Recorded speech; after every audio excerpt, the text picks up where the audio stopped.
Hi everybody, welcome to our PowerPoint about orthopedic impairment adaptations. So orthopedic impairment is an impairment that adversely affects a child's educational performance. For example, clubfoot, having cerebral palsy, amputations, bone tuberculosis. So these are things like a congenital abnormality or a disease or impairments from other causes.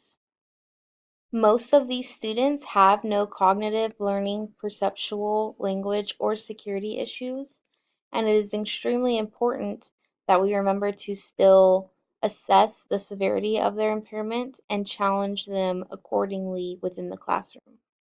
California statistics show that it is estimated that we have 10,453 students affected by an orthopedic impairment in California. So these students of the special education population are accounting for 1% of the total special education students within California. There are a few adaptations that we can make within the classroom to make learning an easier process for a student that has an orthopedic impairment. The first one is a seating arrangement. And a seating arrangement helps the student to create good posture, as well as it helps them to be able to move around in a comfortable way.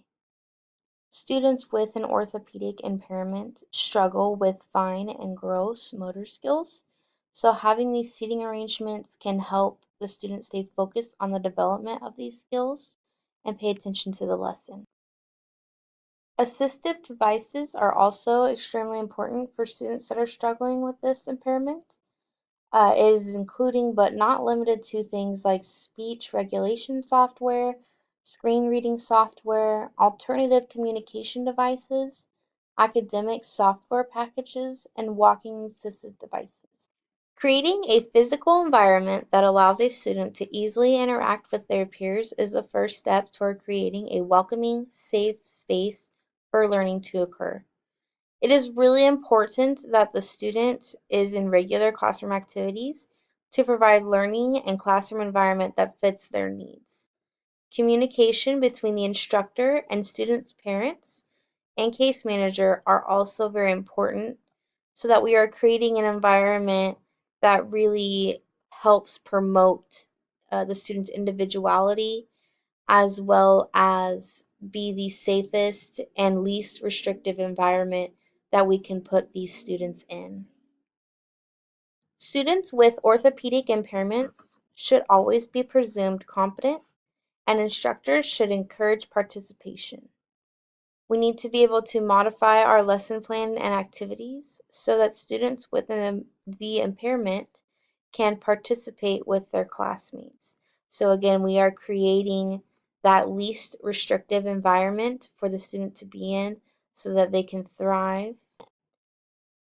Some ways that this can be shown is by assigning them a helper, adapting the provided materials, or assigning a task the student can complete independently, and that is provided by Bright Hub Education.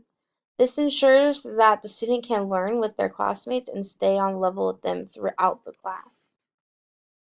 Adolescents with orthopedic impairments are less likely to participate in social activities outside of school settings. The ones who are able to participate have higher social skills, more academic successes, and show more satisfaction in their roles as family members or friends. They have a greater risk of bullying than their non-disabled peers, and instructors need to actively encourage their students' participation and social inclusiveness. It is our job as educators to ensure that we are providing a safe classroom environment for the student to be in. Additionally, it is also our job to make sure that students know how to treat one another fairly and with kindness.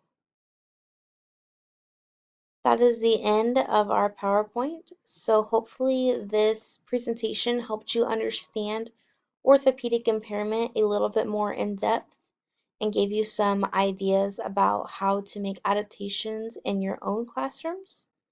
Here's our bibliography and the sites that we used in the paper as well as the PowerPoint. I hope you all have a great rest of your day or evening, and I will speak to you soon.